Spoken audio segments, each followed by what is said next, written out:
So next up, podcast listeners, we have Mitt Romney is going to vote to convict again. I have no doubt. Okay, to be fair, Mitt Romney didn't actually say for sure that he was going to vote to convict Trump again in the Senate because, by the way, he was the only one that voted last time to convict Trump. By the way, the only Republican to vote to convict Trump last time. But I'm sure he's going to do it again, let's face it. So here's Chris Wallace asking Mitt Romney, haven't you already decided to convict? We had that clip, and here it is. You were the only Senate Republican to vote to convict and remove the president the first time. Of course, now as a juror again, I'm sure you want to hear the evidence. But I want to put up what you said on January 6th, the day that the mob attacked the U.S. Capitol. Here's what you said. We gathered today due to a selfish man's injured pride. What happened here today was an insurrection incited by the President of the United States. Senator, it sure sounds like you're going to vote to convict.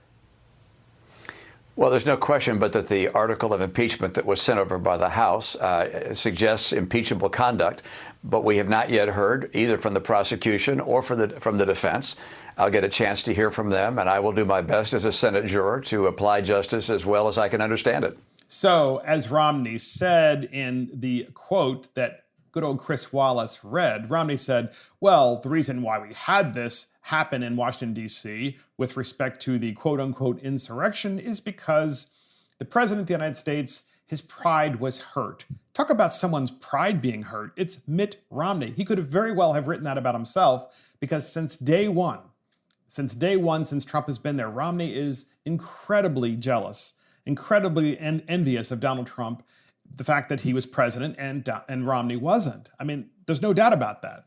So Romney, of course, as I said, was the only Republican the first time to convict Trump. There's no doubt he's going to vote again if it really gets that far. So Chris Wallace asks Romney, what about Biden's call for unity? We have that clip, and here it is. In his inaugural address on Wednesday, President Biden made a call for unity. Here is some of that. We must end this uncivil war that pits red against blue, rural versus urban, conservative versus liberal.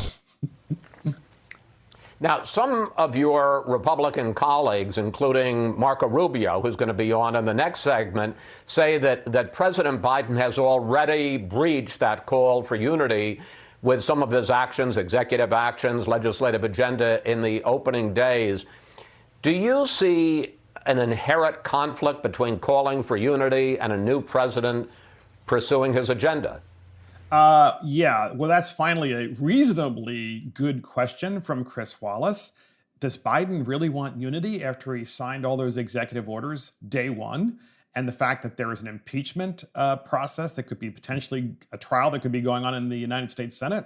We have Romney's response to that question, and here it is. Well, I think it would be unrealistic to assume that Democrats and Republicans are going to see eye to eye on every issue. There are going to be differences of opinion.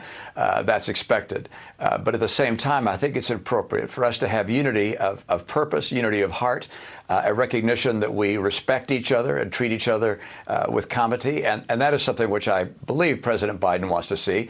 At the same time, I think there are some actions the president is taking that are going to lead to some anger and division. I think, for instance, saying we're not going to allow further leases on government land for oil and gas. That obviously very badly hurts some of our rural communities. Stopping the Keystone Pipeline, that puts a lot of people out of work. Those people are going to be understandably angry. So I think you've got to be pretty careful, even recognizing the bounds of disagreement, to not do things that incite a great deal of unnecessary anger. So Romney is concerned about the fact that Biden, if he isn't going to be unifying, might do things that might incite anger. Well, that could also incite violence, right? Now, to be fair, Romney calls it anger, but let's face it, people can get angry enough to potentially, turn against their government. I'm not suggesting that that is the right thing to do, because I'm not, okay? So what I am saying is this: Romney literally contradicts himself in this entire segment where Mitt Romney is going to vote to convict again. And how does he do it? Well, he says on the one hand that, he wants comity, he wants people to work together, he wants Biden to be unifying. And at the same time, he's saying, well, Biden wants to cancel all of the gas companies. Biden, let's face it, he wants to get rid of fossil fuels. We know that because Biden really isn't in charge. We know who's in charge. It's Barack Obama and his people. We know that for sure. So one of the first things that Joe Biden or Barack Obama did in Barack Obama's third term with Biden is to basically cancel the natural gas exploration as well as the Keystone pipeline. And what does that do? That puts hundreds of people out of work, probably actually thousands of people out of work directly and indirectly to that particular industry. Why wouldn't they be angry? Why wouldn't that potentially incite anger and maybe incite potential violence at a government that keeps changing the rules of the game? A government that is literally attacking the working men and women of our country. So why am I saying this? Well, because, Romney's saying on the one hand, he wants to convict Donald Trump and in the Senate, for inciting violence. But on the other hand, he doesn't seem to understand the fact that Joe Biden is potentially, with his executive orders, causing issues with the working men of this country who are fed up with the lockdowns and fed up with government interrupting their lives, including shutting down their livelihoods. There's no question about that. There's no question. So it's a complete shell game that Mitt Romney always plays. Well, I want everybody to be peaceful. Donald Trump incited violence.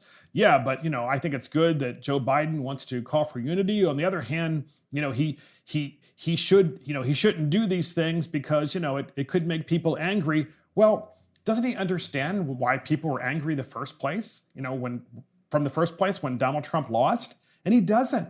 He completely misses the point because this guy, Mitt Romney, was reared on, without question, a very wealthy beginning and has never really, in my opinion, had to be out there in the working world. So Chris Wallace asked, well, what about that airport incident? So this is the final clip in this segment. So as you probably have seen, or maybe you haven't, Mitt Romney was in the airport in Utah on his way back to Washington, D.C., and he was approached by people who had just had it with him because of his anti-Trump stance. And nonetheless, Wallace asks him the question about how this group of people came to Mitt Romney in the airport and essentially said, look, we're going to primary you and you will not be coming back to the United States Senate when the time comes during your next election. And so Wallace asks him the question, what do you think about that? And Romney just shrugs it off. We have that clip, and here it is. Senator, you were flying from Utah to D.C. on January 5th, the day before the attack on the Capitol, when some people who don't particularly like your stand, particularly when it comes to Donald Trump, went after you. Here's an example of that. When Trump gets reelected, you're getting primaried. Laugh it up. I'm laughing at you. Laugh it up. Where is the GOP now, Senator? What is the balance between the traditional Republicans and the Trump Republicans? And what do you think is the key to where your party goes over the next few years? Well, first, I'd note that there are going to be new faces that are going to be the spokespeople for our party and their own vision. And that could be Larry Hogan. It could be Charlie Baker. It could be Marco Rubio, who's going to be on in the moment, or Ben Sass. So there'll be some new faces. President Trump, of course, will continue to have influence. So that's kind of interesting, right? Because what the question really came down to is, well, what happened about that airport? What about that airport incident? And then Romney doubles down and says, well, let me give you a list of people that I think are going to be the inheritors of the Republican Party. And they're all rhinos. They're all people that really aren't interested in anything other than gaining power and maintaining the status quo. They aren't interested in really changing things. And I can tell you this personally, because one of the people that he talked about was the governor of my state, which is Larry Hogan, who really thinks he's going to be president of the United States and doesn't have a chance. And he doesn't have a chance because he's done nothing more than manage the decline of the state of Maryland. And so that's what he's going to run on. Oh, I can get along with anybody, and I just want to be the status quo guy. Meanwhile, he has literally overseen a state that has seen the city of Baltimore devolve into what really is a third world country. That's what it looks like. And it looks that way, to be clear, because of the crime, because of the level of crime, because of the fact that 83% of the schools are failed schools, et cetera, et cetera. But anyway, Mitt Romney hasn't learned because he was approached in the airport and he was talked to in the airport about, hey, look, we're going to primary you. He's doubling down. He wants the rhinos back in control because they get along with the Democrats the best, and they'll be able to, pass policies that once again shaft the working men and women. And that's okay, because when you're rich like Mitt Romney, it's not going to affect you. It's just going to affect, everybody else who supports your lifestyle in Washington. And that is Mitt Romney to convict again.